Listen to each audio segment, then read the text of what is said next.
There's something uniquely weird about owning a Ford F-150 and hearing that infamous clicking noise from your dashboard. You expect a truck, not a popcorn machine. People ask me constantly, what is that noise supposed to be? The clicking usually happens when you turn on the AC, change the vent mode, or just start the truck up. You might think, oh, I'll just ignore it. But let's be honest, that noise burrows into your brain over time. Every time I've helped diagnose this, it almost always comes back to the same culprit, the blend door actuator. It's a tiny little plastic motor right behind your dash, meant to control airflow direction and temperature. And of course, it fails just as warranties expire. These actuators fail in spectacularly loud ways. Inside, there are plastic gears that strip out. Instead of silently moving the air doors, your F-150's actuator decides to audition as a castanet player.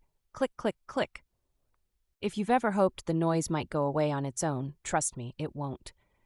The actuator is trying to complete its cycle, but can't. It will keep trying and failing, sometimes for minutes at a time, until your patience runs out. A lot of people think fixing this requires tearing apart the entire dashboard, like your Harrison Ford in Blade Runner.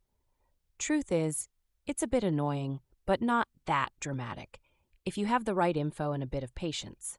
Step 1. Identify which actuator is causing the trouble.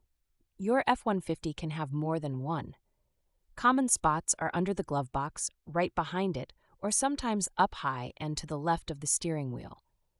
Bring a flashlight and good posture. Once you pinpoint the offender, disconnect your battery. Pro tip: doing this prevents the airbag from turning your face into a Looney Tunes character if you bump something wrong. Take your time. The screws are small and can fall into the dash crevices. Now, carefully remove the old actuator, noting the position of the blend door shaft. If you mess this up and reinstall it off-axis, you'll have a quiet actuator, but no control over your AC. An F-150 sauna isn't fun in summer or winter. When installing the new actuator, make sure it fits snugly and reconnects exactly.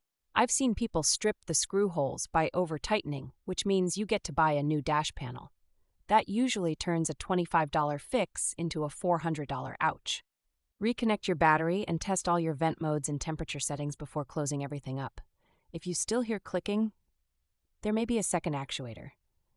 Really, Ford? Ford? Who decided 2 was better than 1 when it comes to potential failures? For impact, I've seen shops charge up to $450 for what's truly a $25 part and an hour of your weekend. YouTube it, take it slow, and you'll be back to silence, or at least your regular road noise, instead of the percussive symphony living in your dashboard. And if you're in a rainy city like Portland, the quicker you fix it, the quicker you get your defrost and heat modes in working order. Nothing like wrestling a foggy windshield and that clicking metronome, all before your morning coffee.